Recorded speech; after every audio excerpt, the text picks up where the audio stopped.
I'm Adam Miraz, I'm from Dagenham in Essex, and I'm a Mr. Gay England 22 finalist. Hi Adam. Hello. Welcome to Mr. Gay. Thank you. How are you feeling? I'm great, how are you? I'm here. It's been a long day. I know. And as you've seen, I was up all night yesterday as well, not slept. She's a working girl. Working till midnight tonight too. Oh, Having very a nice. great time. I will crash after this and it'll be glorious. That's alright. So what made you enter Mr. Gay England? Well, one of my friends actually suggested that I do it, like out of the blue. I was on holiday and I was like, oh really?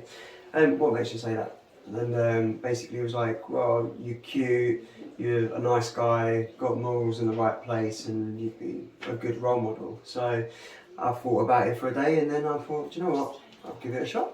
How did you feel having your friend tell you that? It was really uplifting actually, and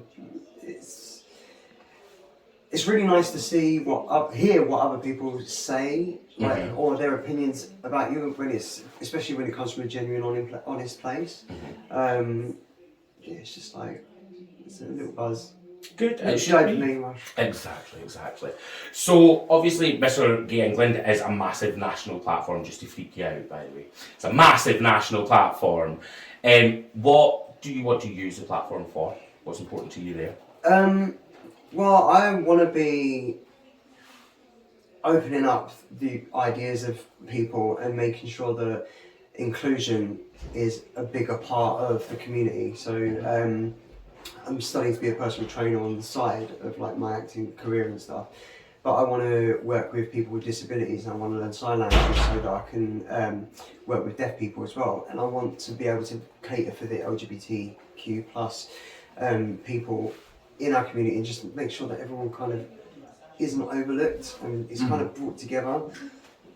But it's because as well that I've got arthritis and I've got like a slipped disc, so I am not visibly disabled, but I know how it feels to not be able to be included and not to do stuff that you want to do just because of like a physical thing that you've got, you know. So it's kind of like, I know how they feel, I want to pull them in and like just, you know, open the wings to everybody. Well, obviously you know what all the categories are across the pageant, so you know there's your quiz, there's your fundraising, and then you've got your regional and your evening wear and swimwear for the Mr. Gays, isn't it? Yeah.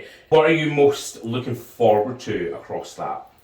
I think having done the workshop and the training this afternoon, I think just playing around with the flags, like getting to strut around and just blasting music out and having fun, like, you know, it's just fun. Have you got, don't tell me, but have you got an idea for your regional costume? Yes.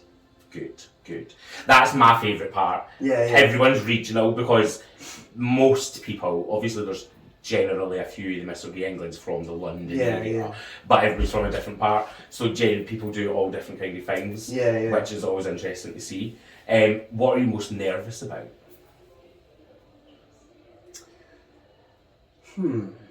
The quiz. Yeah.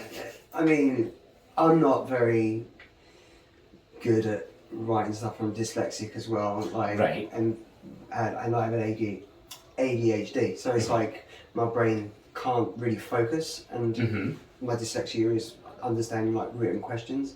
I know they'll probably be simple, but I'm sure there can be someone to help as well. Yeah. Changing course a little bit, it's obviously Pride season in most places. I'm learning more and more today that other places are the same. Newcastle Pride is in July, but the World Pride is June, so I don't know why we do that. But what does Pride mean to you? Pride is just about being yourself, like unconditionally allowing yourself to just be, and showing others that we're just normal people. There's no difference between me and you. You wear a wig, I don't, but we're still people. Yeah. You know, it's just about acceptance. You know, who gives like a flying poop? Who someone you don't know lays with? What is that your business? Nothing. Like, I know I'm an amazing person, so what's your problem? Yeah. I don't hurt anyone. I don't, you know, my business is my business, and if people stopped looking at the fact that you're just gay or queer, then they would get the best parts of everybody. Yeah, I think that's a really good way to put it, actually. Acceptance within the community as well. Like, we shouldn't discriminate against our fellow queers. You know, it doesn't matter where you are, what you're from, colour of your skin, who you sleep with, what your pronouns are. That doesn't matter. It's about who you are. You've just got to support each other. Up to now, because we still have a future ahead of us, what is your proudest achievement up to now? In life, do you mean? Yeah. Well, it's hard to pinpoint because I'm kind of a jack of all trades.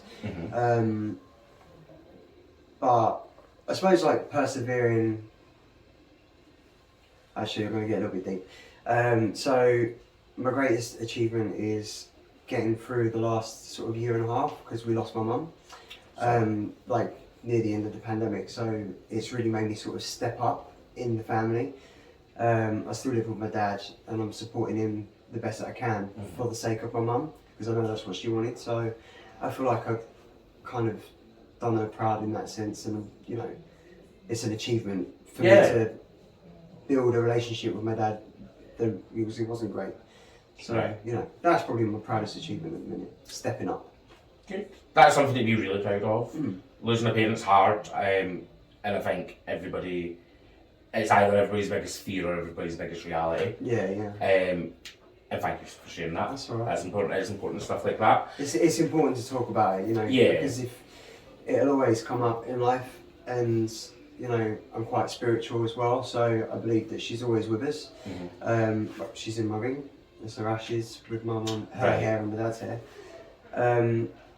But I'm proud that didn't break in the way that would have sent me down a completely different path. And it allows me to help other people. And I think that's the biggest gift that you get from it. I mean, from going through anything, is being able to help other people do the same thing or similar things. I'm going to pivot. This is the very frivolous part of the chat. So, this is my jar of random questions. So all I need you to do is reach in, grab one, pass it to me, because it's in my handwriting and no one can read it.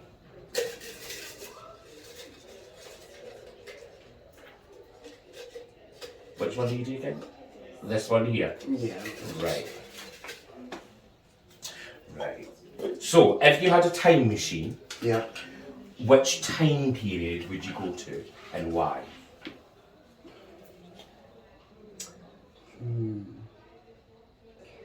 Probably the Romans, the Roman era, just because they're like super hot, Then and marching we're all a around. bit gay. Yeah, they were all a bit gay. So like all of the older, more superior soldiers actually had they're young boys. So I don't know which end of that I'd be, but you know, I think it'd be fun. Some of them lived quite long. You never know. But listen, Adam, best of luck in the competition. It was really nice to meet you, and thank you for coming along to see us today. Bye.